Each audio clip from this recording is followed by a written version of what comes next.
call the Delaware County Fish and Game Advisory Commission meeting to order. Jackie, could we have a roll call, please? Chairman Rob Miller, Here. Commissioner Jacek Steinruck, Commissioner Here. Kendall Smith, Commissioner Helen Ferguson, Commissioner Job Silva, Commissioner Steve Avila, Commissioner Sherman Jackson, Here. Commissioner Sal Hernandez, Here. Commissioner Thomas Mitchell.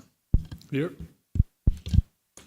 Thank you. We have some minutes to approve. Those of you hopefully have copies. We have the minutes from the December 9th meeting, and we have the minutes from the February 25th meeting about elk. Hopefully folks have read them. Is there a motion to approve those two sets of minutes? Also a motion. We have a motion. Is there a second? Second. All in favor? Aye. We also need to add in the minutes of our meetings, I believe, depending on what the other commissioners think, copies of the two letters that were read at the elk meeting. One on elk issues, number one, and number two, the letter that was read about the Lake Earl Wildlife Management Plan. Is there a motion to enter those two also into the minutes for the February 25th meeting?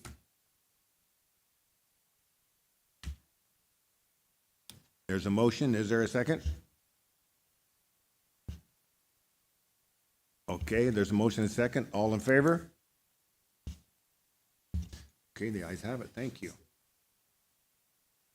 So, public comment. Any public comment today?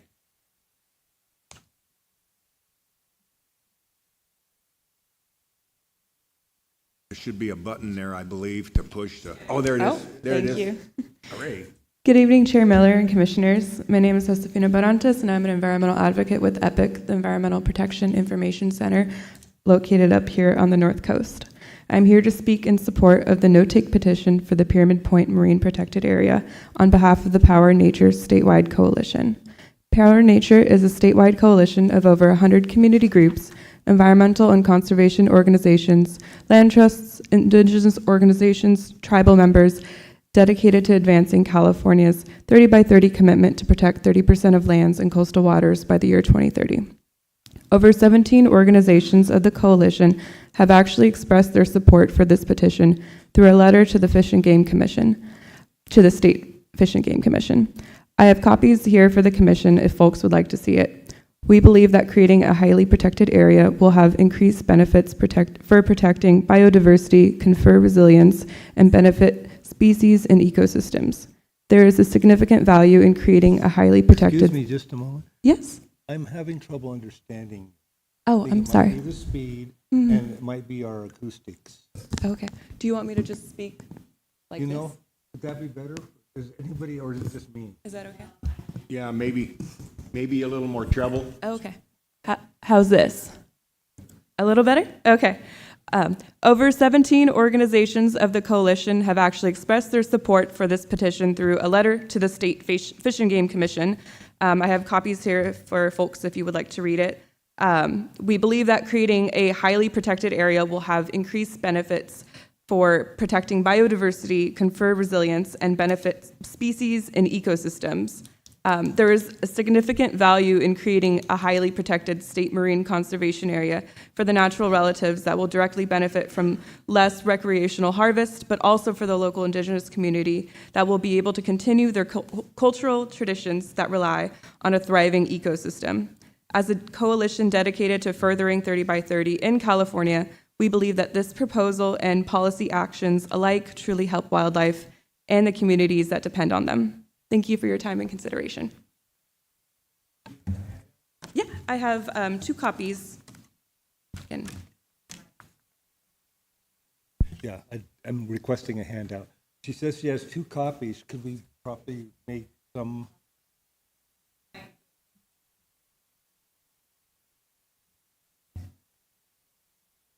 I make sure that Jackie that gets a right up. copy for the minutes, please. Thank you. Thank you. What is What is the impact of this? The impact would be less recreational take. To the mic here, sorry. That way the folks watching Totally. can see too. Yeah. Thank you.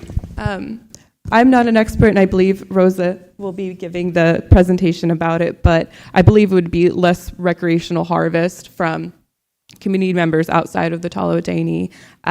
So it would be less, ATVs on the beach that would directly impact where the fish lay their eggs and reproduce, and therefore helping obviously the population of smelt that are a traditional fish for the Taloa. So that would be the importance for it, and protecting that beach is important because protecting first foods is obviously something of importance. But yeah. So this is a single entity benefit, is that correct? I wouldn't say that, no. Okay. It also benefits the ecosystem, protecting, as I said, creating these highly protected areas have a great benefit to the surrounding ecosystem. And when you do this, it also impacts areas that are allowed to be fished that are adjacent to that beach, if that makes sense. How much of this beach are we talking about? Oh. It's been a while since I wrote that letter to the State Fish and Game Commission, but I'm sure when you hear I the... can add some context to that if you want me to, or do you want to go through the other It might be better. presentation and then We we may can have talk? gotten the cart before the horse, Perhaps. because maybe Rosa needs to make her presentation. Yeah, that might be. That might very well explain some of the Yeah. questions that you've generated a little bit from our standpoint, and maybe add questions, and she may be able to explain it. And you're not leaving, are you? No, Alice. Okay, perfect. 'Cause we may have questions for you also in a little bit, so, thank you. The next item, Rosa. Okay, Jeff Reed, oh my gosh. Sorry, Rosa. Good evening. My name's Jeff Reed, for those of you that don't know me. I'm here with a very short list today. Oh on a my. Small piece of It's- paper. It's double-sided, I see. And there's a couple of items I'd like to bring to the commission's attention. I brought some of these to y'all before just as suggestions from me as a public observer and a former commission member 20-some years ago. And I'm hoping that you will entertain them at a future meeting and possibly take action on some of them. And there's, I think, 5 or 6. I crossed one off because I didn't want to take up too much time. The first one is invite one supervisor to every meeting. And I won't discuss it with you, but I think it would be great to have either a rotating supervisor or some form to get one of them at every meeting y'all have. You have a fairly good-sized commission now, with the availability of meetings should improve, and perhaps that could be discussed with the supervisors. Number 2, I don't know how many of you are familiar with the County Natural Resources and Environmental Coordination Technical Advisory Committee, but that committee exists, and it consists of 2 supervisors that I think rotate through, Heidi Constable and some other folks in the planning department. I think, don't you send those meeting notices and so forth to all the commissioners? So we're getting them, and some of Okay. us attend them. That was my 2A and B suggestion, that everyone be included in the email for those meetings. Yes. And I would further suggest that perhaps someone from this group should attend that meeting. They're somewhat intermittent, they're on an as-needed kind of basis, but hopefully if they do have a meeting, somebody could go and bring that information back to this group. Because having attended a few of those, it seems to me there's things they discuss that might be enhanced by having a similar discussion here with the public. Just throwing that out at you. The third thing, ask the county supervisors to have a county staff person attend this meeting on a regular basis. I mentioned this to you before. The suggestion was maybe Randy Hooper might be a good person. There's probably no money to pay whoever's going to come, but back in the day, we had a county staffer at every meeting, and he went on to be the county administrative officer down the road, and it was very beneficial for interchange of information between staff, the supervisors, and the board. The fourth one regards the monthly agenda, and Jackie and I have had this discussion a couple times. I can hardly ever find it online. When you click on the link for this commission that says, go here to find the agenda, it's a blank page. And I understand the IT shop moves it around or whatever, but it doesn't serve the public well when you can't find the agenda online, which is where it should be, along with all the minutes and everything, and it should be easy to get to, which, again, needs to be addressed. Personally, I would like to see the agenda come out earlier in the week rather than on Friday night, but I can't speak to anyone's time or interest in that. But it would be helpful when we have an important meeting, in particular, for those of us in the public to get a few more eyes and ears and bodies in the room to comment on things that happen. Some advance notice, like on Monday or Tuesday, might help rather than Friday night. And the last thing, and I did mention this before too, perhaps try to have the department have a representative here on a quarterly basis.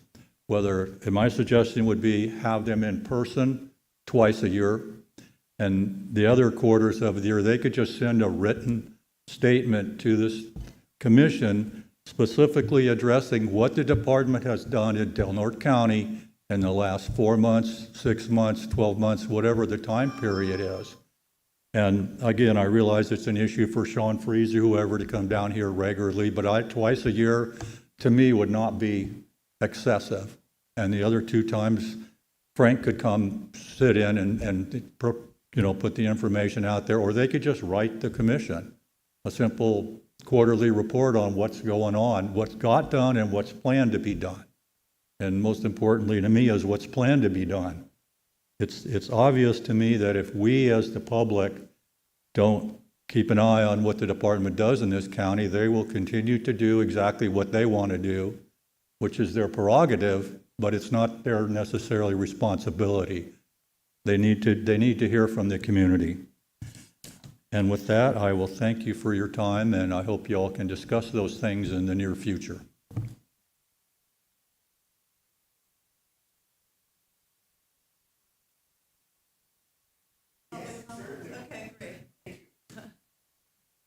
Thank you very much, Commissioners. My name is Janelle Koval. I am a resident of Del Norte County here in Crescent City, and I also support the Tolowa Denise no-take petition for Pyramid Point State Marine Protective Area. I think it's important to protect their traditional food source, one of their traditional food sources, and in addition, it will benefit other species. So thank you very much for your time.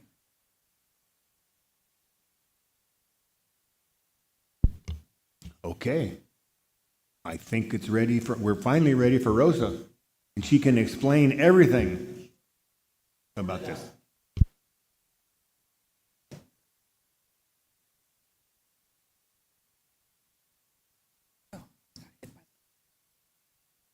Can you hear me okay? Everyone all right? Okay, good. Thank you, Commissioners, for inviting me to talk today. My name is Rosa Lahuchi. I am the Marine Division Manager and Marine Biologist for Tolowa Dene Nation. I've been with the Nation since 2012, so for the past 12 plus years, working on their Marine Division monitoring activities, creating baseline data for the area, implementing management recommendations, and basically making sure that the traditional resources of the Tolowa Dene are sustainably harvested and traditionally stewarded and there for generations to come. I want to give a quick thank you to my public commenters. I appreciate it. So I'm here today to talk about the Marine Protected Area Regulation petition that the Tolowa Dene Nation has submitted to the California Department of Fish and Wildlife. Well, that's me. I get to do the clicking. So for a quick little context background, so surf smelt, Hypomesis proteosus, or as it's called in Tolowa Dene Wayat, schlumpsh, is a staple traditional food, and harvesting schlumpsh is a cultural practice amongst the Tolowa Dene. However, the Tlemcen population has been in noticeable decline since the late 2000s. The nation has conducted and continues to conduct baseline research on Tlemcen to determine the reason for decline, provide input on management and stewardship, and ensure this resource is available and abundant for future generations. The survival of smelt, or Tlemcen, is vital to the continuation of fish camp, practiced by the Tolowa Dene. Tribal families will seasonally migrate to the Truliquit area from July to October and set up temporary housing to fish, camp, and traditionally process the Tlemcen throughout its spawning months. Tlemcen are harvested with a traditional A-frame net by the men of the society and then processed by the family members who oversee the family camp unit. You can see in the photo there is a Tolowa Dene member fishing for Tlemcen last year. Fish camp plays a key role in the health of the community and environment, and it is important to ensure the continuance of this important cultural tradition. Since the implementation of California's northernmost marine protected areas, or MPAs, the nation has been dissatisfied with Truliquit's MPA allowable take of Tlemcen. Concern for this culturally keystone species was presented in the historical report that was submitted to the California Department of Fish and Wildlife during the Marine Life Protection Act implementation, a process that established the North Coast MPAs in 2012. Excuse me. Allowing the general public take of Tlemcen is in direct conflict with the nation's goals for this culturally important resource. A little more context of where we are. So this is the entire, on the left, the entire North Coast MPAs from Point Arena all the way up to the Oregon-California border. The one that we are talking about today and the one that the petition is submitted for is Truliquit, or Pyramid Point MPA, and that runs from the border of Oregon, California, down south to just about the Tolowa Dene Reservation, and then it goes out 3 nautical miles. Yeah, approximately mouth of the river to the border. Yeah. To give a little more background, from 1999 to 2004, the California legislature passed the Marine Life Protection Act, requiring a statewide network of marine protected areas. From 2004 to 2012 was the MLPA initiative, a public-private partnership, guided regional MPA design and sitting processes using science and stakeholder input. 2012 was when the North Coast MPAs were established. The state started in the south and then worked their way up north, ignoring tribal interests or objections to these rules being put in place. But when the state came to the North Coast, they definitely came up against tribal nations, and that definitely had a voice to sorry, losing my words, that definitely had some pushback against their imposed regulations. They weren't going to give up their traditional territories or traditional harvesting grounds to these regulations, and they had been very successfully tending these lands and these waters since time immemorial, before anyone ever got here. And so with the big push from tribes against these MPAs, the state of California finally recognized tribal take within the MPAs, which allows for exemptions in areas where a tribe has ancestral territory. And so from 2012 to 2014, the MPA baseline projects were started. Tolowa Dene Nation was a part of those. And then we conducted our own internal Tlemcen monitoring efforts from 2012 all the way up to present day. In 2022, it was 10 years since the MPAs went in up here, and so there was a decadal review of these MPAs, and that report, the Decadal Management Review, or the DMR, was released in 2023.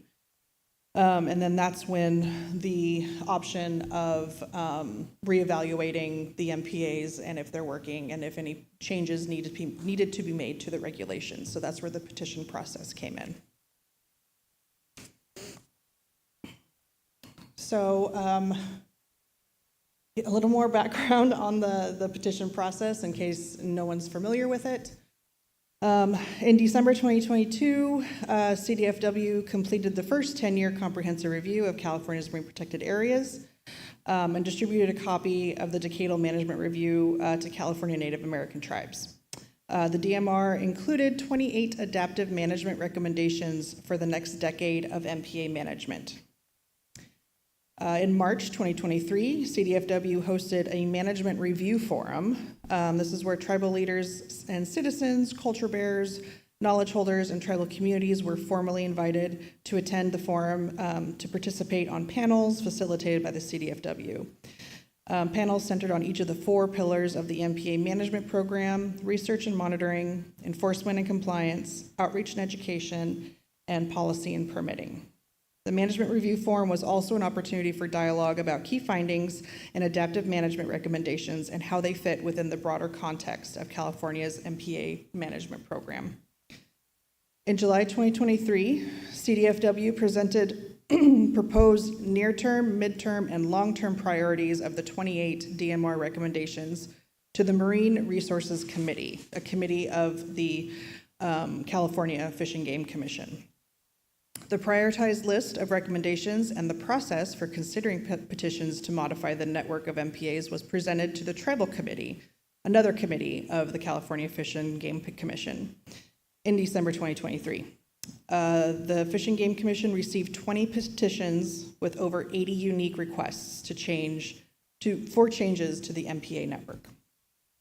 At their February 2024 meeting, the Commission referred all 20 MPA petitions received to CDFW for review, evaluation, and recommendation. In March 2024, CDFW proposed the following 3-phase approach to the petition evaluation process. Phase 1 is whole bin petitions. So they divide the 20 petitions into 2 bins. Bin 1 is a near term and bin 2 is long term, based on different criteria. This process has actually already been completed, so we're on to phase 2, which is to separate into action items and determine the pathway. So they're going to divide petitions into individual proposed actions. The bin 1 petitions that they have already established in phase 1 will go straight to phase 3, which is the adaptive management evaluation recommendation. And then bin 2 petitions are for proposed action items that identify policy guidance, additional information, and additional resources needed prior for proceeding into phase 3. So I know that's a lot of information.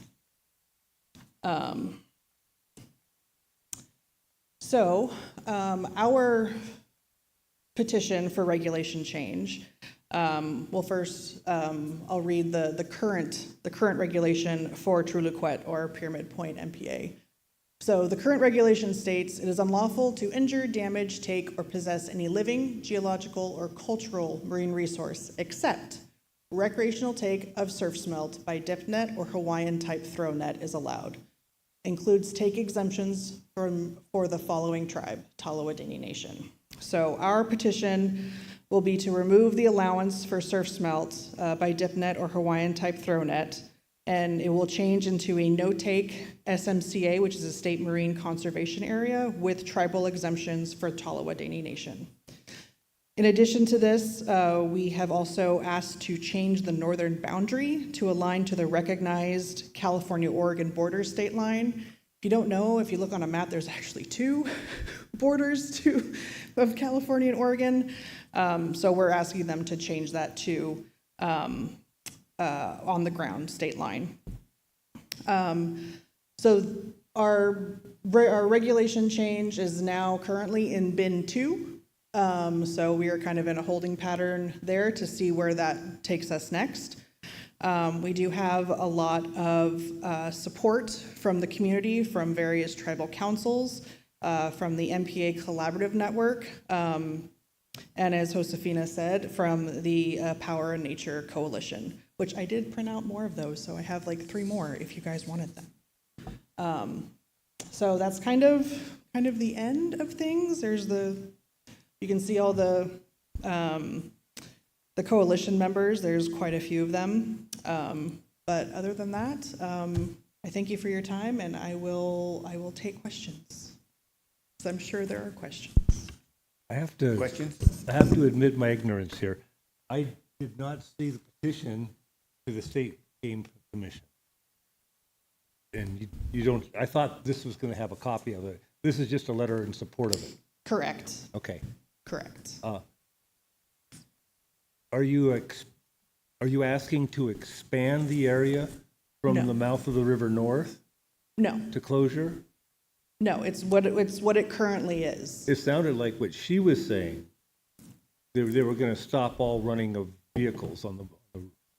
That would be part, well, it's an MPA, vehicles aren't allowed on the beach Oh, anyway. yeah, I thought that would, a done deal there. But there are still instances where people do run trucks down So- there, so So that's from the Kellogg Road north to the mouth is going to still be open? correct. Oh, then Totally fine. So I don't see a to problem. give you guys some context, it is the beach that is north of the mouth of the Smith, Yeah. the Oregon border. So, what we call Dot Nauset. Dot Nauset. Are there a lot of people that actually So the recreational fish that? The question is, and maybe you can help answer the question, Jason, and maybe Rosa knows also. A couple of questions I have. The petition is specifically for restricting surf net fishing for smelt. Is that true? Correct. It's not necessarily a petition to limit access to the beach, right? No. No. So there's still access to the beach, and anyone who takes an automobile down there should be hauled off to the sheriff, because it shouldn't be there, right? Yeah. Right. That's definitely true. How many, is it going to limit access to surf fishing or surf perch fishing in that stretch of beach? It already does. It already is. That's an MPA. There is, It already is, that's fine. Yeah. I'm not aware because I don't fish for spurs, I have a couple of questions. So it's not going to eliminate beach access. It already is a surf perch restriction. And it's going to eliminate, how many people actually might come other than you guys when you're fishing down there? Do you see many people down there surf net fishing for smelt at all when you're there? In the past, there has been, maybe a handful. a handful to a dozen, but there's not a lot of people that are hitting the beach. Yeah. And so that's one of the reasons why the nation chose to do this, because, we did a study at Talwadini Nation, for the health of these fish, and have realized that, there's a decline. Sure. And, it impacts, whatever it may be, a variable array of impacts has made those returns not come back. But we have been seeing a turnaround, little by little. Little by But little. not like when I was young, or even when you guys remember, Sure. every beach in the North Coast had smelt on it in the summertime. I can, there certainly are pictures, and I was down there at times when there were lines of drying. Right. Yes, definitely. Yeah, so to answer you guys' question, I mean, right now, you're not allowed to fish in that marine protected area if you're not Talwadini Nation citizen. And so, it would just add to what's already you can't take. And there's not a lot of people that continue to, fish for this species of fish, that I know of. And I'm out there quite a bit, and even including on Kellogg. There's a few commercial fishermen that I ran into out there, but hardly anybody actually recreates for them. So the reason I'm asking and wondering about it, if there's very little and maybe almost no outside pressure, and it's already, quote unquote, written into the regulations that you can't fish there for anything other than smelt at this moment, right? Right. And there's no pressure much, Why do we need to 86 the fact that somebody might want to go catch a few smelt? I mean, that's a question that's a reasonable question. You're not going to, they're not interfering right now with very many people.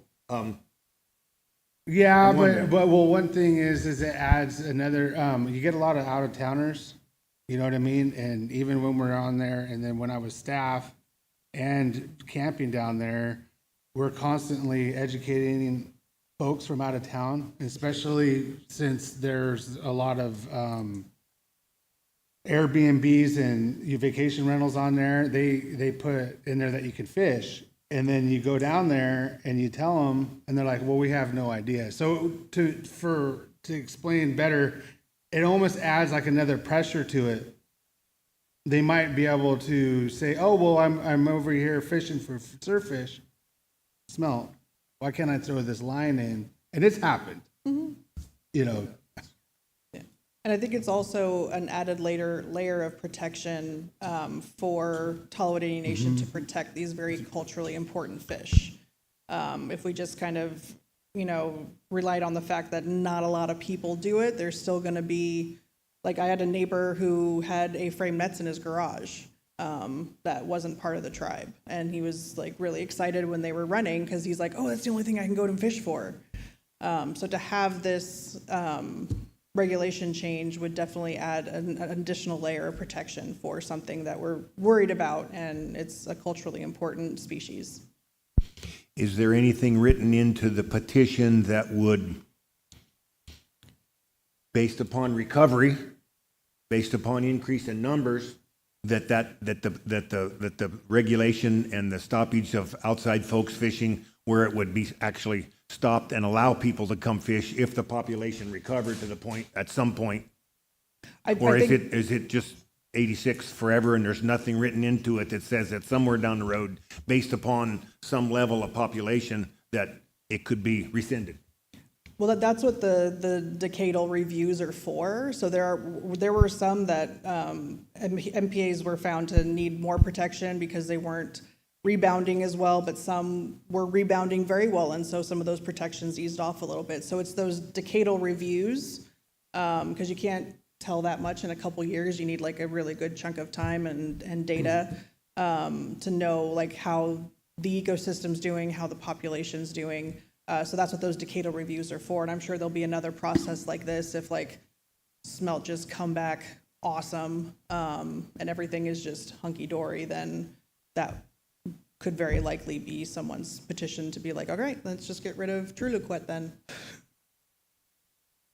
Yeah, go back to what it used to be and hope it doesn't get messed up again. Yeah, what do you guys contribute the reason for the decline? Overfishing for the smelt, or outside influences like the ATVs and all kinds of people down there? personally, I, doing the work with Rosa and then, being on the beach, my whole life, I think it's a number of things. It's accumulation of factors. One of the main reasons is the development on that beach. When I was a kid, there was only the handful of houses at the end by Gilbert Creek. Now the whole stretch is developed, and the last house, the last lot before, right above our camp at the Hole in the Ground, or Yagi, was built this last year. So I think the increase of, and every single one of those houses are on a septic tank. And, to give you guys some context, I was, taught, we don't play in the ocean, we don't play in the water, because our scent will give Right. the fish that were there, and they won't come in, and I've seen it happen when I'm down there. So that's one, the development of that coastline. Because if you look at these other beaches that are still somewhat, have a consistent run of smelt, there's no development on it. Kellogg and Gold Bluffs. And then also, could be overfishing, I don't know. There, when I was young, there were a lot more commercial fishermen. That's kind of died out because of the permits that are issued to them. and their access to like Gold Bluff. So that is like a dying occupation, a smelt fisherman commercially. So I can't say just one said thing, but, and then just our overall health of the ocean, you know, the increase in temperature and that kind of thing. Yeah, because I was wondering if it was on the take of the fish, because you said not too many outsiders come in. So kind of like, are you guys putting a quota on kind of self-helping the population come back? And the other question I had is, who's responsible? Is it the state park for keeping ATVs and rhyme and reason? Who's patrolling it? Well, it'd be Fish and Wildlife. And then when you go to Pelican State Beach, then it would be their rangers at the state park. Do they do anything? Well, just by the old Nautical Inn there before. Yeah, because it's a state park. But we all know that they're. Well, no, but I meant if it's a multitude of things, that's why I was asking. If you guys kind of monitor your take of the fish. Yes. And then you probably don't have authority to kick people off the beach or the ATVs. So what is there? That's one of the factors you're talking about. So what commitment do you have for them to help you guys? Well, they have helped us in the past, you know, if there's people that are, you know, driving on the beach and or illegally taking something, we have called them. Because right now we have a program set up within the tribe to be education and outreach, to inform those, you know, people that are out there, where they're at, what they're doing, and have pamphlets. So, no, we don't have the authority.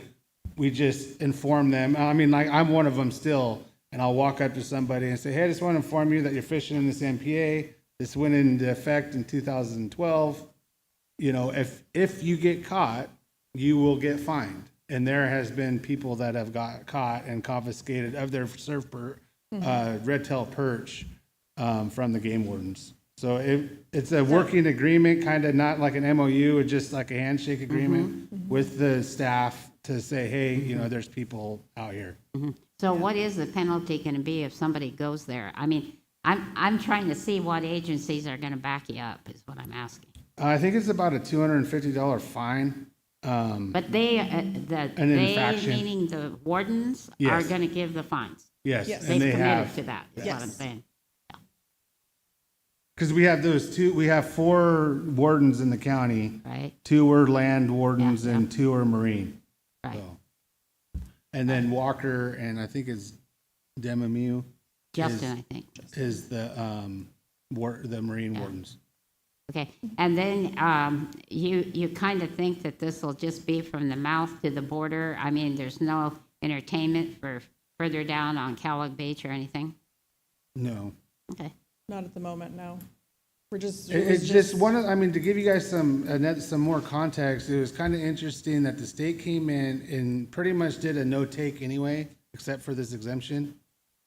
And then it's the only species, not the only, but of one of the main species that the tribe is very concerned of, because like Rosa said in her presentation, since the early 2000s, we have seen a major decline. There was a stretch of about 7 years that these fish didn't even run on the beach, and we couldn't dry them.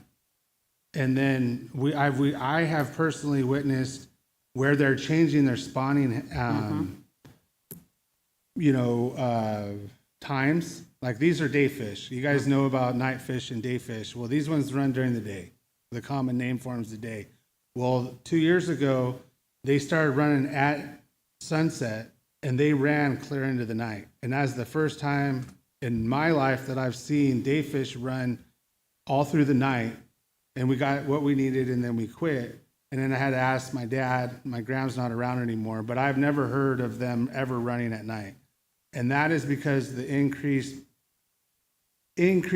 visitors to that beach.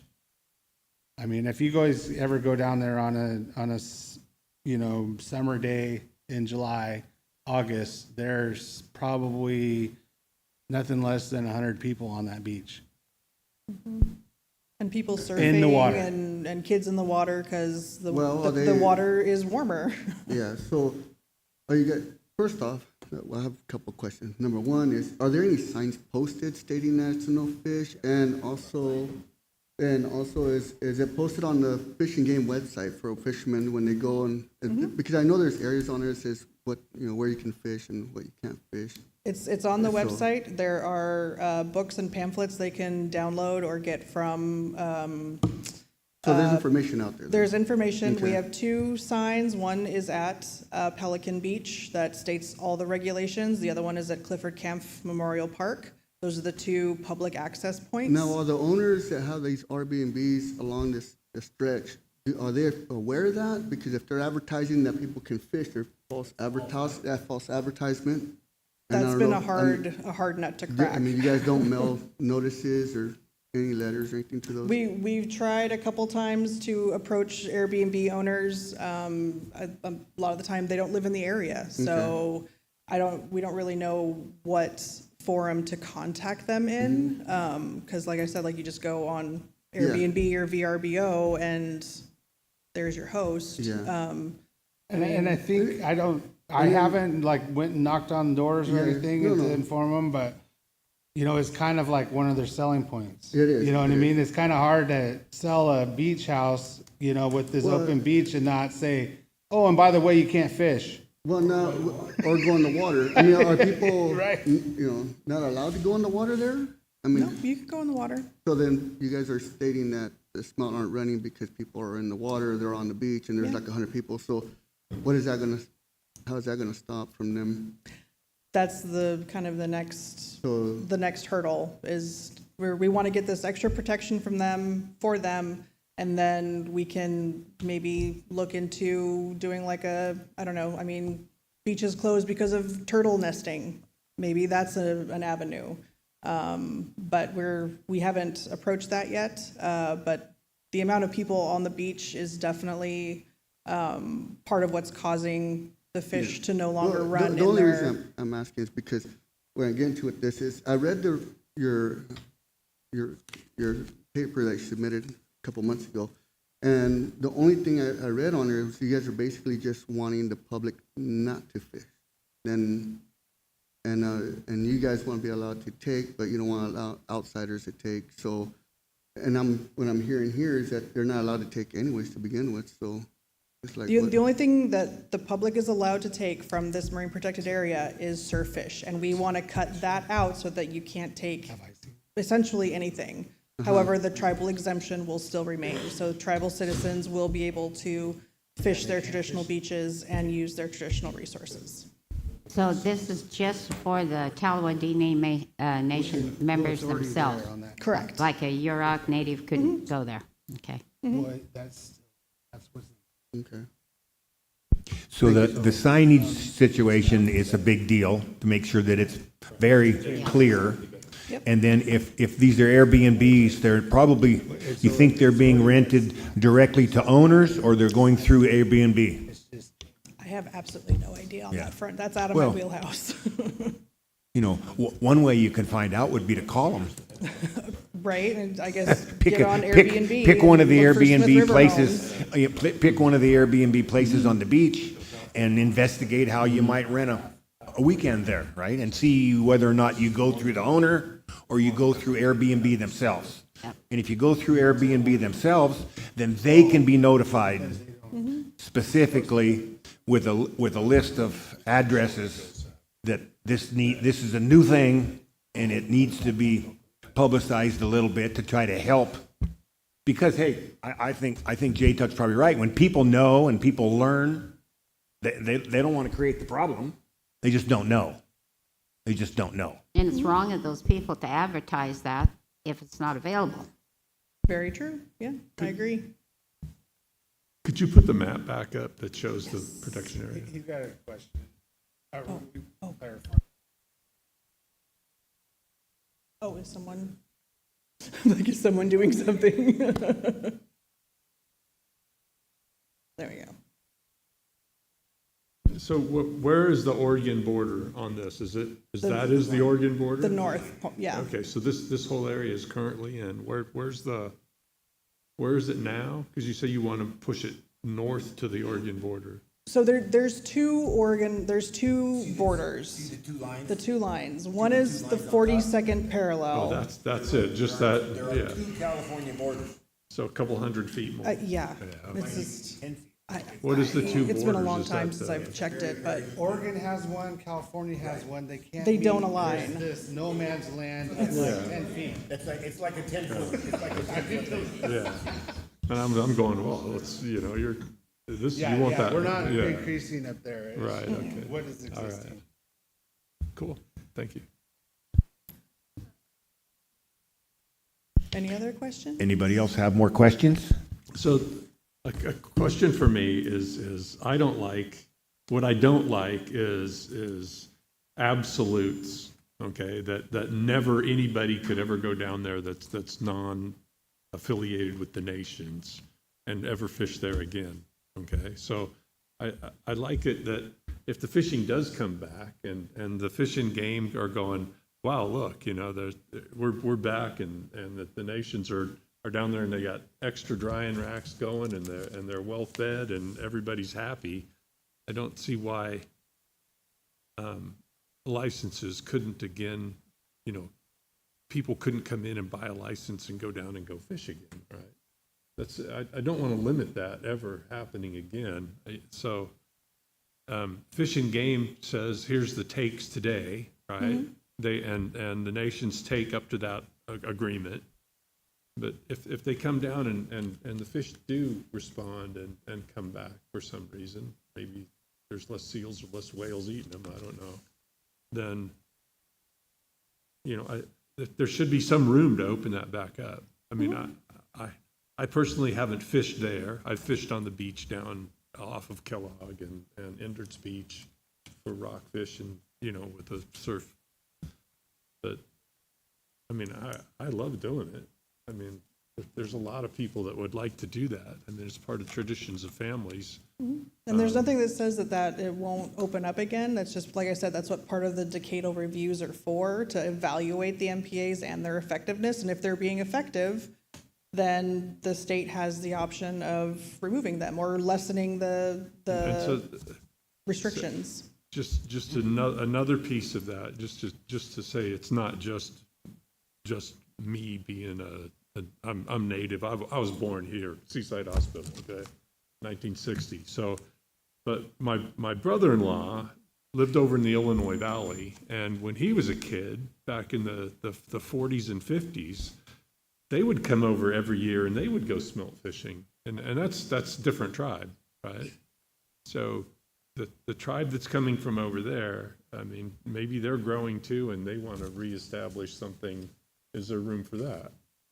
You know, are there room for other tribes that maybe it was their traditions? I mean, I've heard a lot of stories from other people that come, that they would come for, 100 miles they'd pack over by horse over, you know, and they would go fish on this very beach. There weren't any houses there at all then. They would set up a summer camp and they would fish all summer, and then they would take the fish back over to the Illinois Valley. That's the stories that I get from the others, right? Right, yeah, well, So I mean, you're right. So when we start making absolutes and it's going to be one or the other, I just have a hard time with that, really hard time. So there must be some room left to open up fishing when the fish do recover. And I have every belief that at some point the fish will recover. I have to. I mean, What months are the critical months, would you say, to keep people off the beach? The exact times people want to be on the beach, Huh? from like July to October, Okay. June to October.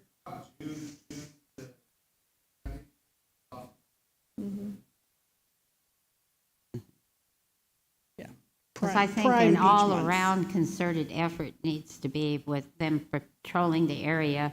You got the guys watching how much you take, and then maybe the cooperation of, like she said, the turtle syndrome, of not being out there for a while to try and bring it back. So then maybe like what he's saying, it could be opened up again. I think there's a lot of avenues for it. so if Fish and Wildlife would always be able to have that option to say, okay, the fish have recovered, we're going to open that back up. that's something that I would like to see written into the plan, you know, is that final authority has to reside somewhere, right? I don't know. Yeah, and I think they do have that. I mean, but it also goes back to if they'll ever do it. You know what I mean? Yeah.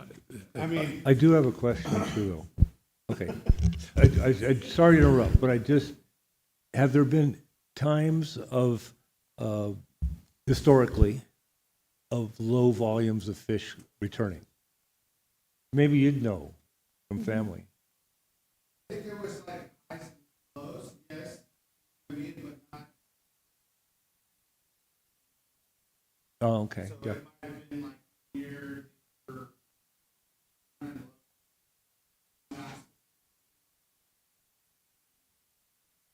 my family would say go to Kellogg, and then they would be running there, and they would fish there, and then haul them back to that beach to dry. Yeah, the reason I'm asking that is I noticed this year is the first year they've experienced some candlefish in the Klamath Right, in decades. right. I mean, I remember dipping them at the bridge in the 70s and 80s. But so I wonder if this is part of it. But my big concern is that starting in the 90s, that's when they started building all those houses. Am I correct? Yeah.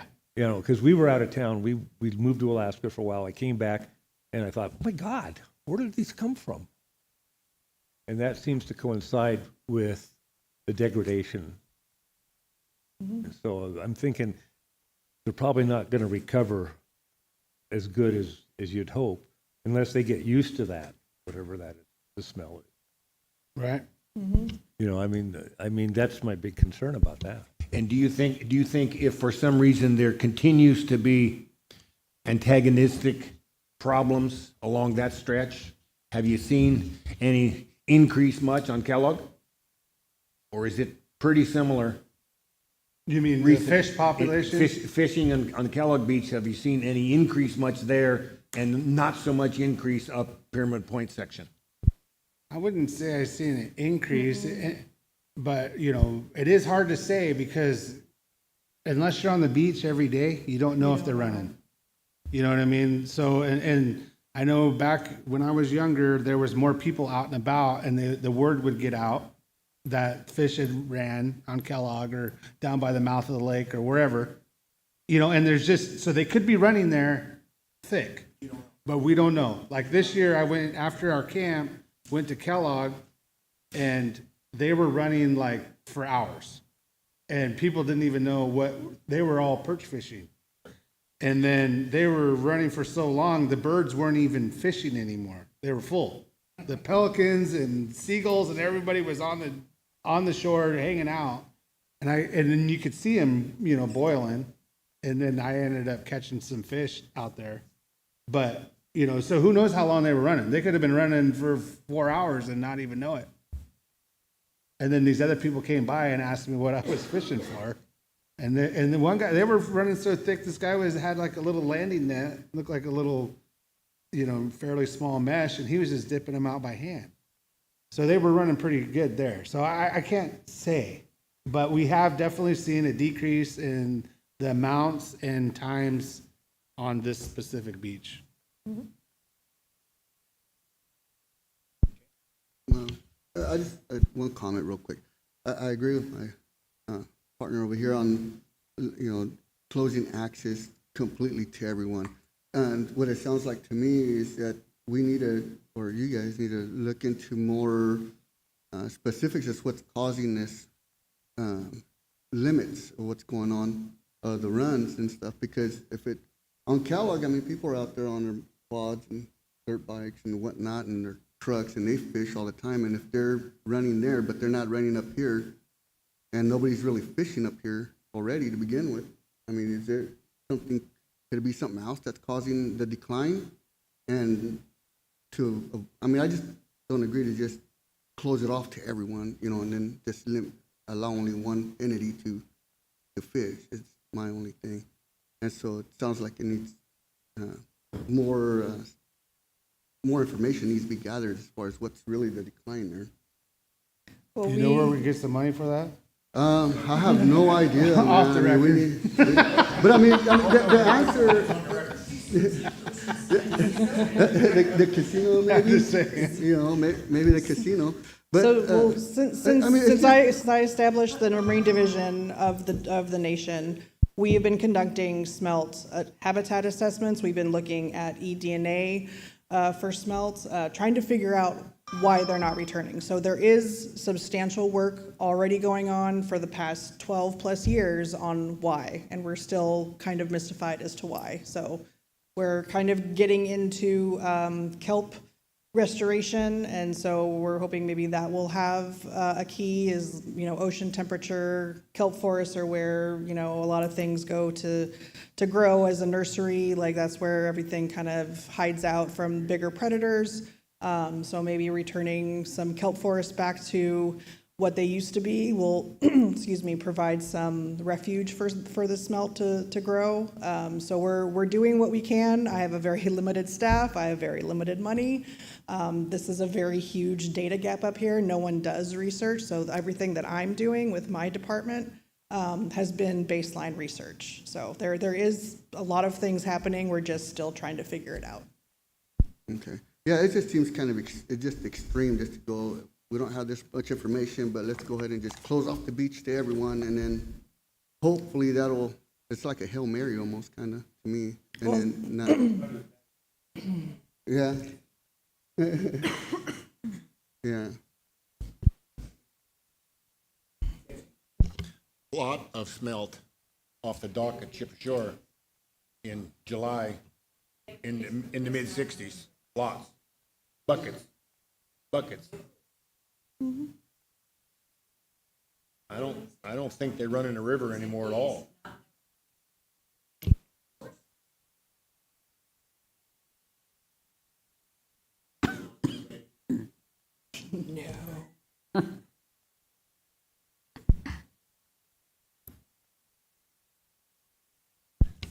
Okay, anybody else have questions for Rosa?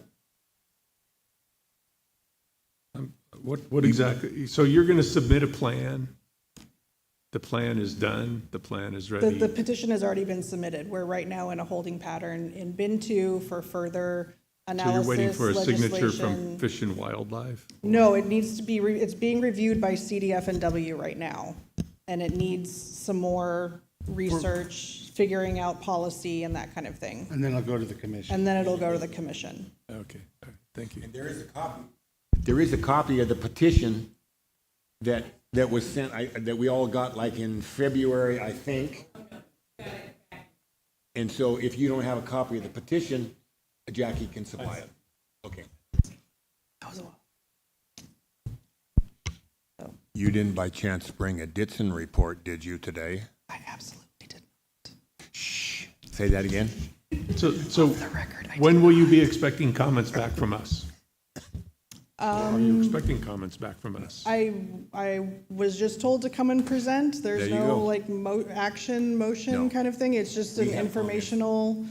If you want to submit comments or you want to submit a support letter, that's totally up to you guys. That Yeah. was not, my intention was to just bring you the information. Yeah.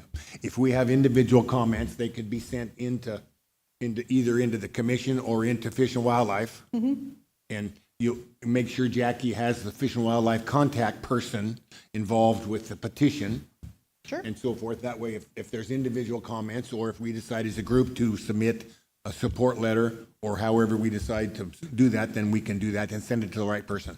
Okay, that sounds And great. you were awfully quiet. What date? There's not really, Oh, it's not on the commission. no. No, Oh, not yet. Yeah, so I don't, it's open-ended right now. I'd just like to make a comment. I mean, I hear my fellow commissioners' concerns about being, shut off completely. So I just need to give you guys some context. If it wasn't for the Northern California tribes, this would have been shut off to everybody, including the tribe. So if the state had their way, nobody would be fishing there already for the last 12 years. So this tribe stood up and said, no, we're going to continue to do our traditions, and you're not going to say we can or cannot. So I just want to let you know that This isn't adding, the state would have already taken all this away. Now, we talking state parks or fish and game? Fish and Game Commission.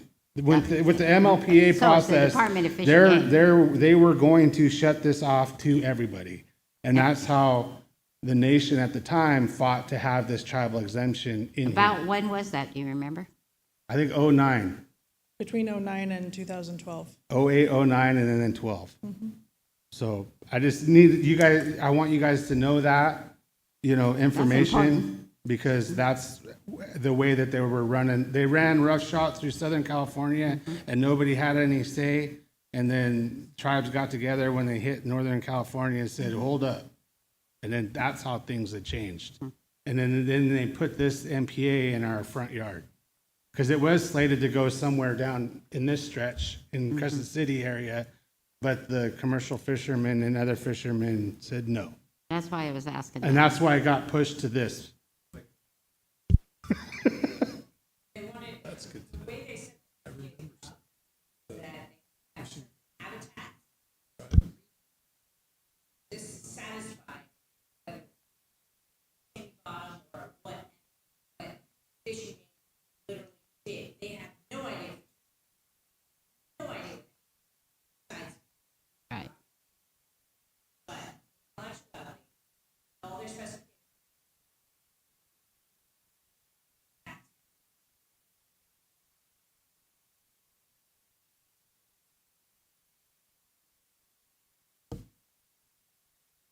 Thank you.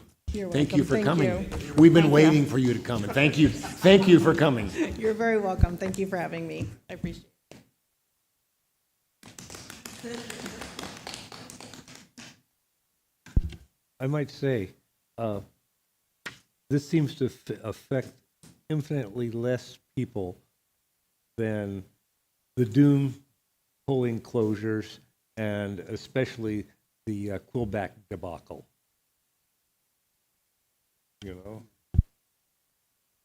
Yeah, what this is going to affect is relatively few. Very few people, generally. So, doesn't seem unreasonable. Thank you.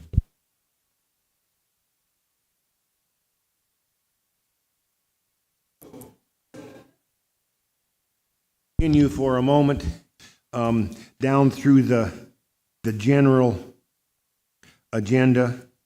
Public lands, federal lands, state lands, private lands. Any discussions?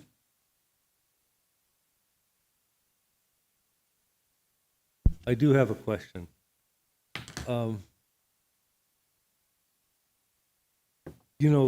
Fish and Game wants to close off Pacific Shores once they get all of it. They've been so stated by one of their people. But of course, there's a lot of private holdings, and so they can't do that. One of the things cited is to reduce the amount of squatters out there.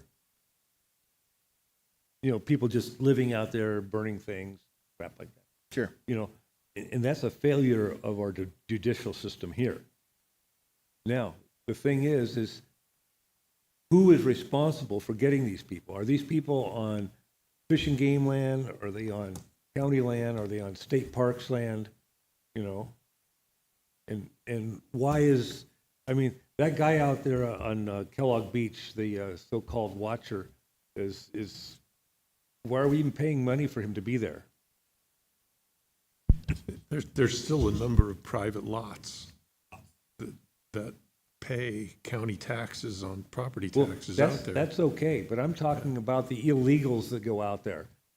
We hauled off a pickup load, literally a pickup load, that you had to have four-wheel drive to access that area where they dumped all that junk last summer on one day. Yeah. Jeff was there. He's the one who kind of put it together. Sure. And actually, Aaron from Fish and Game came out. It was his pickup we loaded. Hey, I'm all for beefing up our sheriff's department. So who is actually responsible for nailing these people, and why are they not doing their job? Yeah. It's the California Highway Patrol. What? They are the ones that have jurisdiction. Well, they're not going to drive their pretty little cars I'm back in just there. telling you that that's what it is. Who was that? The California Highway Patrol is the one that has the jurisdiction out there. And when we worked on that cleanup, you know, after that big lawsuit thing, I can say, we had every squatter out of there. That was what, about 6 years ago. And it's the Highway Patrol that is the law enforcement thing, just like it is at the county fairgrounds. Oh, wow. There's one thing you got to remember. There's a small force for removal of junk in this county. And I don't think they remove much junk. Because a good example, if you really want to see something that is absolutely, completely, and totally unbelievable, drive out to the end of Waldo, drive out to the end of Kirby Street in this county. My wife's aunt owns a house on Kirby. She's passed away, but that end of Kirby was pretty well cleaned up 2 or 3 years ago. I mean, the abatement folks came in and they took it all out. Should go down there today. I mean, Helen's talking about 4, 5, 6 years ago, cleaned out. 4, 5, 6 years with no maintenance and no patrol. I'm surprised they haven't built a luxury condominium out there. I mean, you can build anything you want to and nobody's going to say anything. And hey, drive to the end of Kirby, you'll see.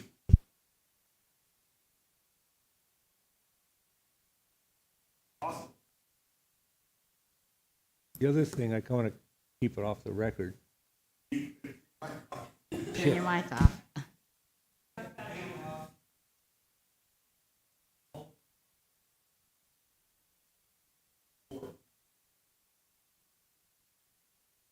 Oh, yeah.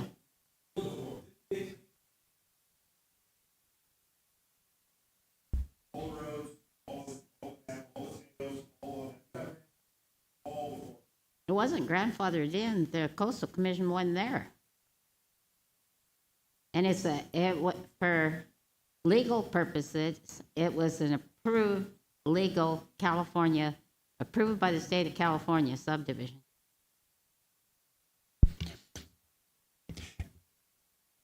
And if you wonder about that, I always wonder when you go to Gold Beach. Yeah. And just before you get to Gold Beach on the left, down over the edge on the beach, in the sand, in the last 10 or 20 years, has been a tremendous amount of development. Now, I'm sure it's sewer. I'm sure it's, a public water system, right?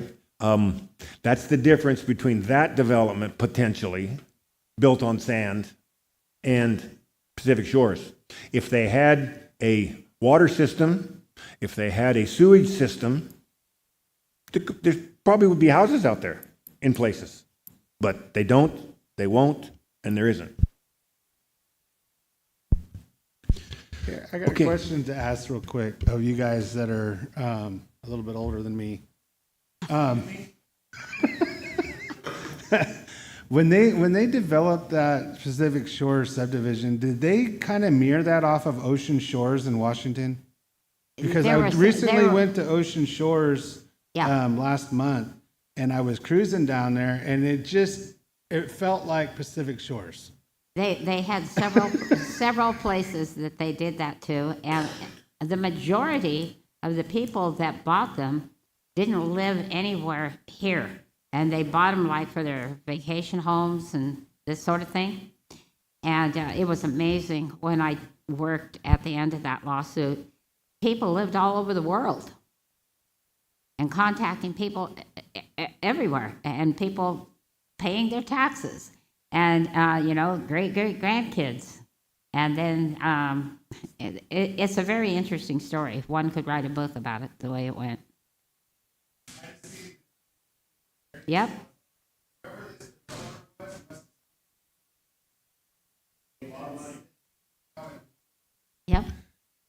And then we're like, oh, we could do that here. It's just, Well, they did sell all the lots. They were making money. But then, and there's 5 lots that was out there that they actually had their well permits and all of that.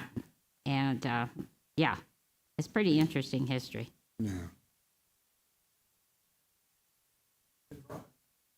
That's true. That what? Okay, the next item on the list is Elk. Anybody, after our little get-together with Elk, have anything to add to that night, that evening of discussion?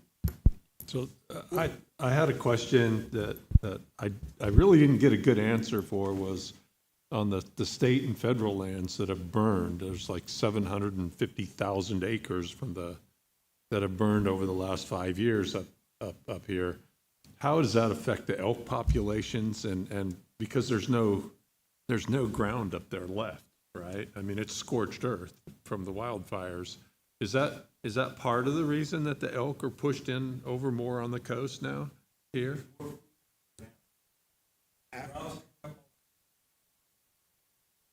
After the fire, is 2 years after the fire is premium food time in that property for wildlife.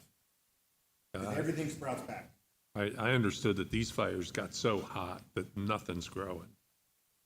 And I go to the Chlamyopsis up there, and I can just still see just little sticks sticking up. Sure. And you also and see you the go green drive, ground, right? well, but you drive up through, like Low Divide and that, you can go way up Low Divide, and it's nothing but bare ground for miles and miles. The dirt gets sterilized because the fires get so hot. A friend of mine just got back from Beaver Creek, and he said there's browse everywhere. He counted, he said they saw over 40 deer in one day.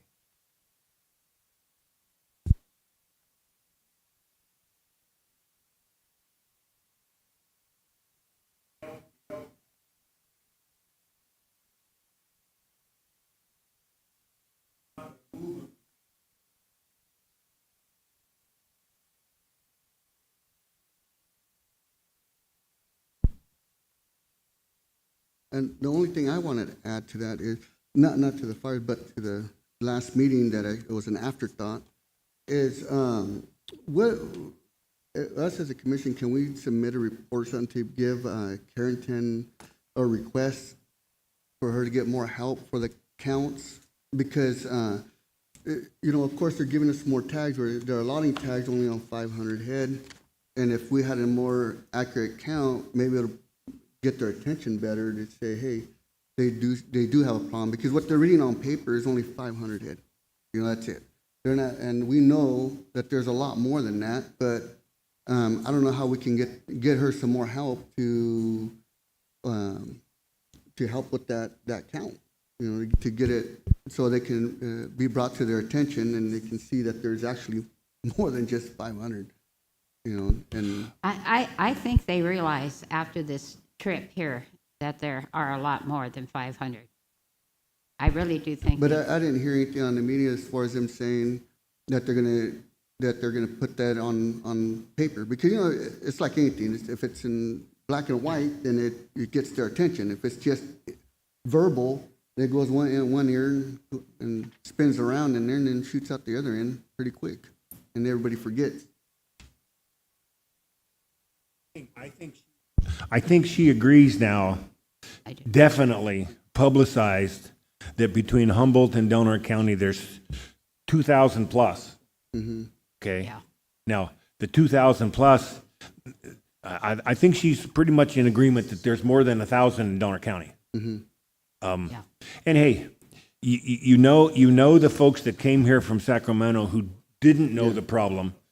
We drove out and we parked by the fuel mart at Elk Valley, and the majority of that Elk Valley herd was within here to the door. Oh yeah, I mean, And they saw them, and they can see that, and then you go up the hill and you go to Case his Dutch gardener's place and so forth, and he shut down because of those elk going through there, right? Yeah. And you drive down there, if you know what you're looking at, you can see all the skid trails coming off and crossing the road.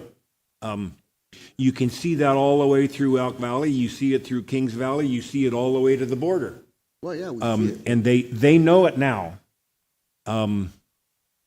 Yeah, I The think only that way was they're gonna critical. fix it is to cull more animals, one way or the other. And they're working at it, which they did not work at it for a long time, but they're working much harder now at trying to alleviate the problem. Okay? All right, all right. That was my only thing on that. from the Well, I last meeting. think in about 30 days, we'll ask them for an update, Yeah, that would be, you that'd be know, great. a report card time. Yeah. Give them some time to. One good thing that they did say this last week is that all the tests now are going to go up to Washington State. They are no longer going to go to the state lab that sat on the tests for 3 years. Yeah, better than 3 years. Well, that professor at Washington State, I think it is, she is the expert in hoof rot for elk. Yep. She's the one that started the process. She's the one that developed the analysis and so forth. She knows the issue. And she's got theories, and now she's working on trying to get the theories proven. And, you know, this is a hotbed. This area is a hotbed for it. So there's a light at the end of the tunnel. It's a dim light, but there's a light at the end of the tunnel. Okay.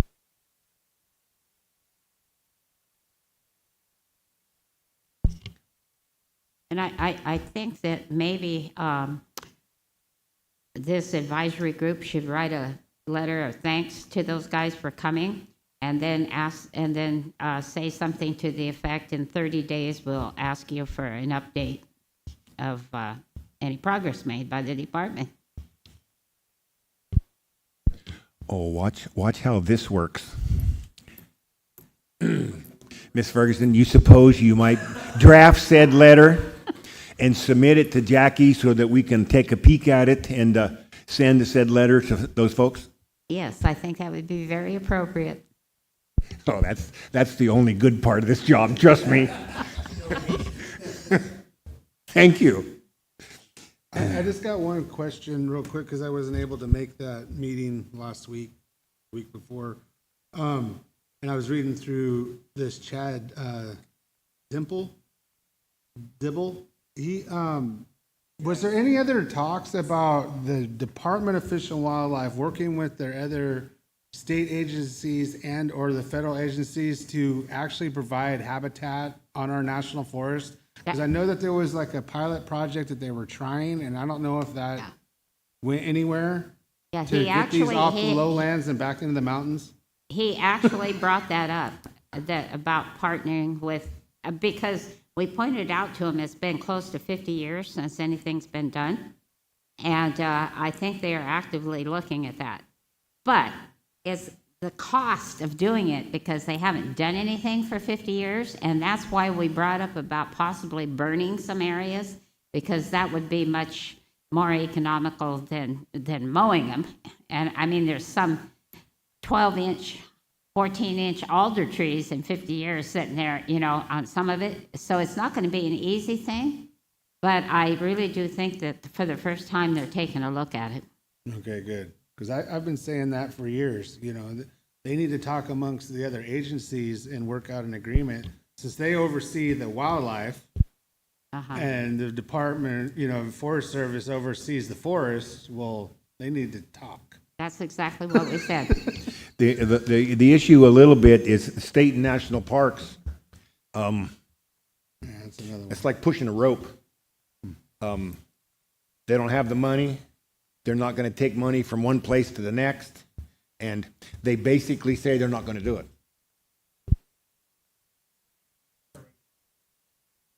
Because they can.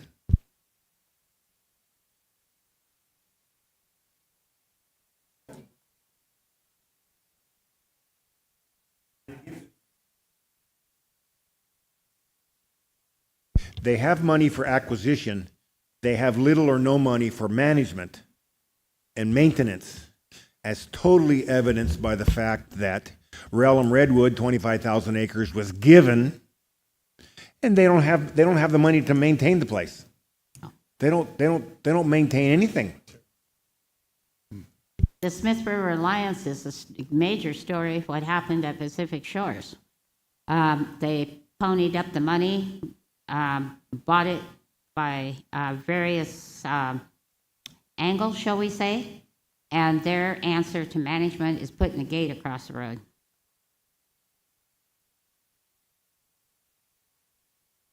The agency that has money in the state, all Right.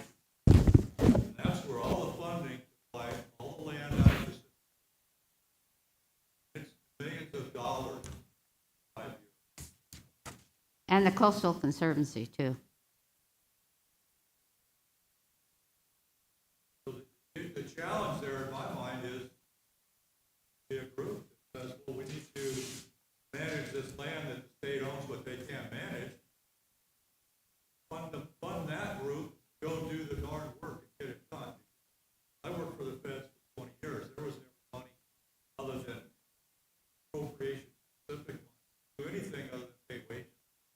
In the state, that state of affairs, so much. All in agreement that there's a big problem there. Solution found not going to come from above. Right. It's going to have to come from down here at our level. We pushed on them pretty hard about the fish and wildlife land Yeah. and attempting to do some management on it. Even if they manage it for geese, they manage it for geese and don't manage it for canary grass that's 4 foot tall. Yep. The elk will actually spend more time there than they do now because now they don't go there at all. And so there's the opportunity for betterment of the land if they actually manage it.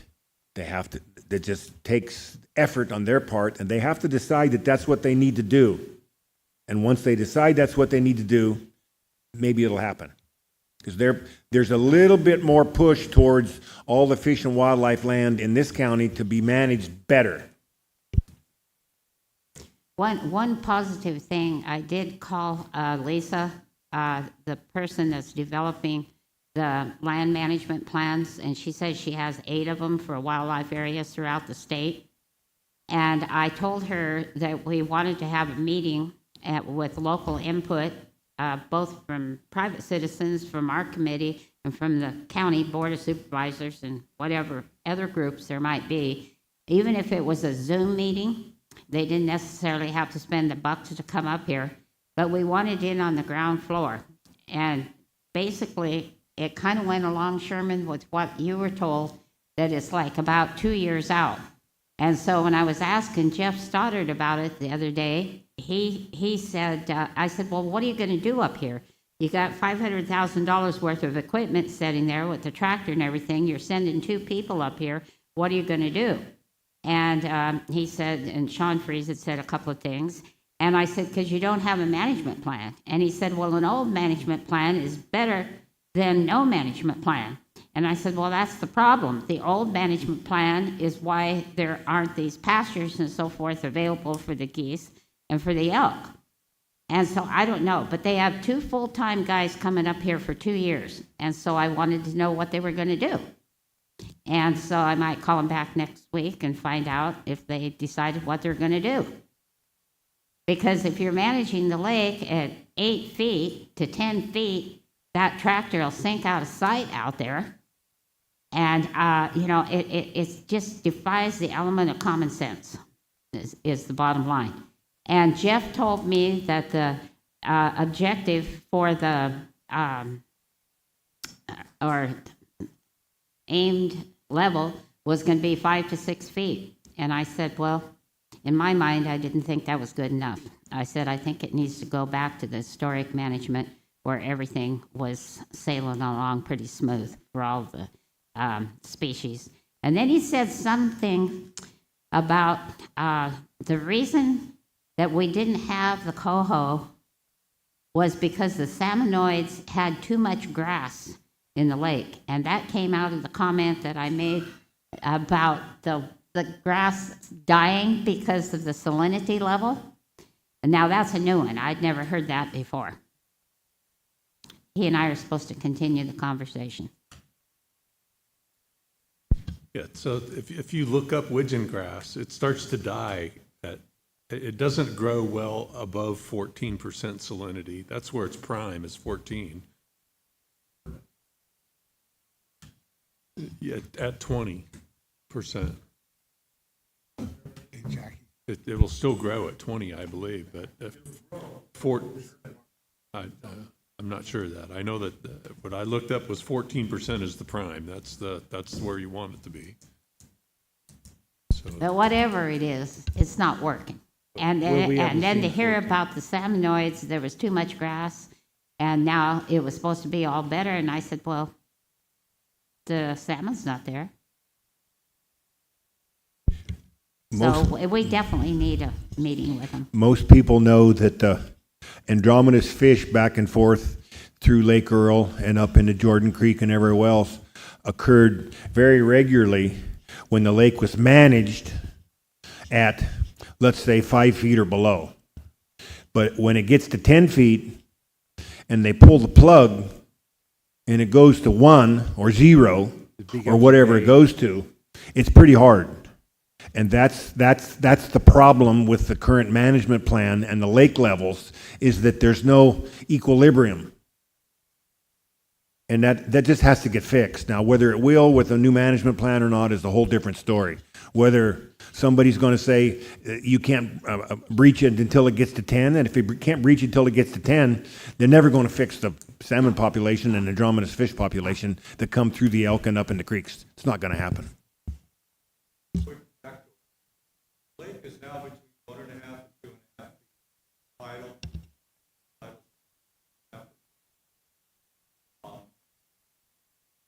The report I read,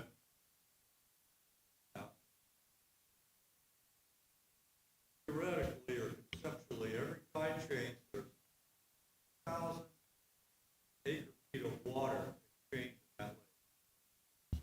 Every tide, it's twice a day, it flushes itself out, and nothing but salt water comes until it closes up and you get a lot of rain, which happened last year. It will, again, it'll be salt this year until October. Yeah.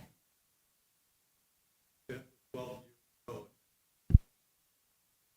They're chasing whatever is working. Okay. Kind of what you just said, Rob, and I wasn't trying to be sarcastic to Jeff, but this is the bottom line. I asked him if he'd ever played in a sandbox as a child and made a little pond and then flooded it with a garden hose. And if it was a big pond with a lot of water, it cut a big hole. And if it was a little pond, it trickled out and then it stopped. And I said, that's exactly what we have going on here. It doesn't close up for months and all the saltwater intrusion. Whereas before, it was lowered, closed up, and waited until the next time. Do you think we're due for an emergency request from the Fish and Game Commission to lower the breach level? Because they've killed the friggin' lake? Literally. Myself, I think we might want to give them a chance to talk to us and kind of come to their senses. I have faith. Okay, we'll keep going. So do we need to set this in motion that maybe a group of us get together and write the plan and submit it to Lisa in Sacramento for Fish and Wildlife approval? I think that there's a lot of merit in that direction, but I think we ought to ask them to see first if they're willing to sit down and have a Zoom meeting. And then, say, okay, ask all these questions. Everybody have them, and then find out where she is, and then we can decide. I don't have a lot of faith that we're going to get a plan in the next few years, because the office and Lisa herself said she has 9 or 10 plans that That's she right. is on the docket that she has to write for different wildlife areas, and we're not really the important one. I got a feeling. I There's a- think that we're becoming more important as we go, though. Yeah, but, I mean, if you're down in Sacramento and you're out there with where the big flyways are going and the goose hunters and that's big business, man. That's Yeah. those guys are going to get the wildlife plan first. I can guarantee it.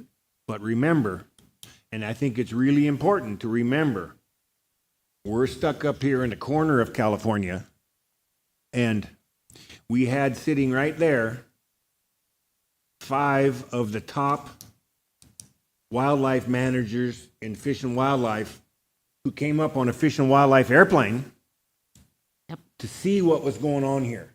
That's a big deal. Did That they- meeting we had the other night was a really big deal in the Fish and Wildlife game. So I Now- know they took a tour of the elk. Yes. Did they take a tour to Tualawa Dunes and go out and look at the They, Mountain Yes. Lake? They didn't, day. after they left the next day, which was very important to me, they went out to Alexander Dairy, and Carrington went, and as did Aaron Berger, the warden that puts the sick hoof rot down, and they killed 5 cows. Actually let those guys saw the feed off. They got to see firsthand what we were talking about. And then in all due respect to them, they had to get back. But we did talk, and I talked to them quite a bit before they got up here. And when we were going out there, where we talked about where we did have that, 150 acres of grazing or whatever, and Chad did say, and this is the wildlife area, as he looks out with 8-foot canary grass. And so, see, they need to come up, and we need to spend another day with them. I'm even thinking about, now that they got the lay of the land, that maybe we, on foot, should go out and make some videos, because now it'll make sense to them, because they've been there. But I do think we need to do that, but they just plain didn't have enough time for that kind of staff to be here that long. I wasn't aware of that. Thank you. We had a really tremendous meeting with those guys. We got a tour with them. They know the lay of the land. And Helen's right. I mean, they know what's going on here. Videos, because there was some discussion, as you remember at the meeting, Jeff read a whole list of stuff about the Fish and Wildlife area, right? And that report, that letter, is included in the minutes of the meeting from Yeah. that get-together.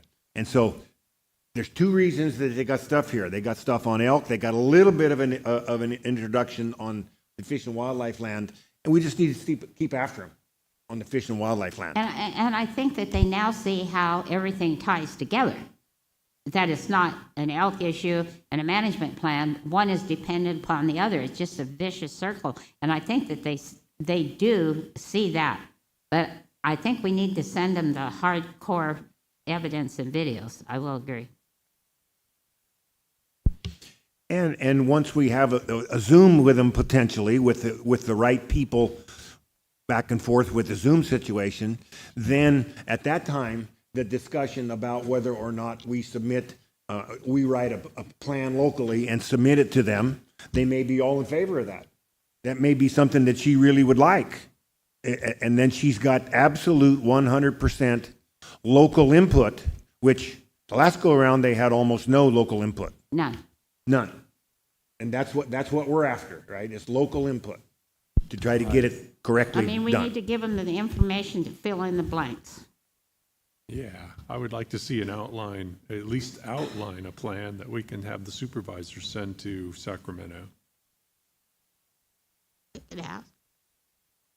with at least if we put our desires for lake levels and we can back that up with the salinity, that we've taken, and we can provide that information, that may help Lisa to plug the data in and get our plan. She was very polite, and I'm sure she was to you guys too. I think she would welcome, she don't want to be screamed and yelled at like anybody else wouldn't, but I think if we keep it positive, I think she's receptive to it. Yeah, I mean, we don't have to write a full plan, but we can write those sections that we want to have that input and provide that to her. Then we're being active, and And that's what I want to see. I don't want to keep coming to meetings and going, what are we doing? Yeah. You know, I keep reading letters and documents but I'd really like to say, hey, we put down everybody's concerns, and this is what we came up with. And Board of Supervisors, we want you to send this to Sacramento. Y'all ready for that? Yes. Thanks. So as we continue, Lake Earl hunting closures, it's after hunting season, so it's gonna, when you get back from your trip, we'll start on another year, I guess, huh? Probably, but if I get the DFW, there's nothing to discuss, we'll have that discussion. I will put up with that. Yeah. Okay. That it will Sure. get there. And I didn't bring it up at that meeting. Right. That was it will resurface. Perfect. Junior pheasant hunt? Aaron hurt his shoulder, and he's a little bit behind, but he is looking into ordering the birds because the question came up whether or not we can transport the birds with the bird flu scare. Yeah, So that's true. that's what we're looking at right Okay. now. Aaron Berger? Yeah. Yeah. Well, he didn't hurt it.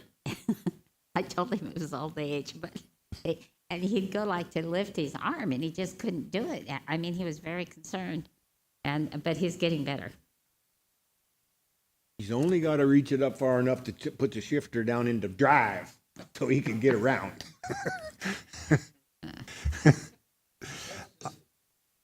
Yeah, left arm, yeah. I believe we sent a letter down to Seth Ricker.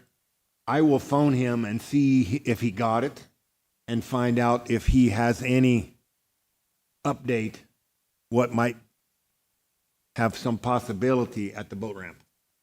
Because we sent a letter, I don't know, you probably saw it maybe, we sent a letter to Seth Ricker, who's in charge of boating and waterways in Humboldt, Delaware County Fish and Wildlife, about, if they're not going to fix the boat ramp at Saxton's, just sweep it and pave it.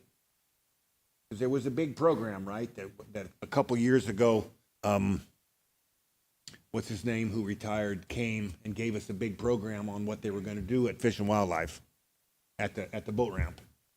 And it's not happening. Not going to happen. So, hey, just sweep it and pave it so that when you drive your trailer in there, you don't break the axle. Because it's miserable. It's miserable.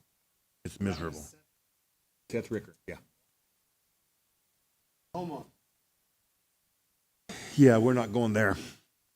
Okay, last but not least, elections. I'm on it. I nominate Mr. Rob Miller to be president again because he has the most comprehensive knowledge of any of us in this room on all subject matter. Flattery will get you nowhere, Miss Ferguson. All third.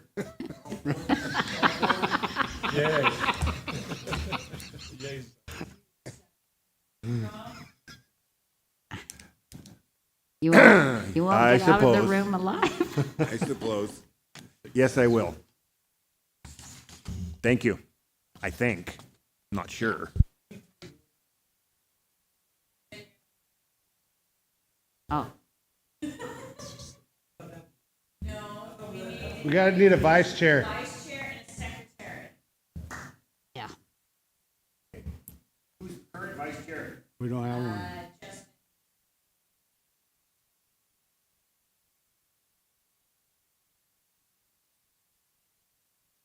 We have any vice chair volunteers?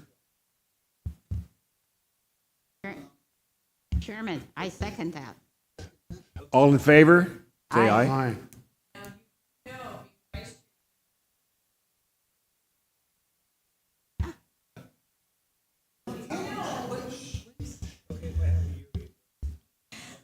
And to remind you, if Rob isn't here, then you chair the meetings. Mostly, not totally.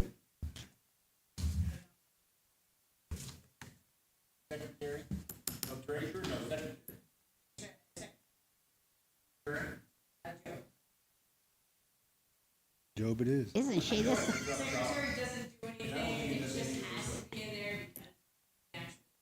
If he's still on, we'll nominate him. Favor? Yep. Aye. Anything else for the good of the order? We can adjourn, hopefully.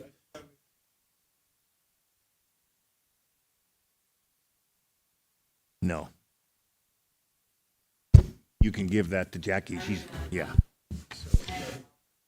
We have a motion to adjourn, I think. I know this has a lot of support. Yes, I motion. Second. I don't know the politics Yes. of it. Good night, everybody. If this was just the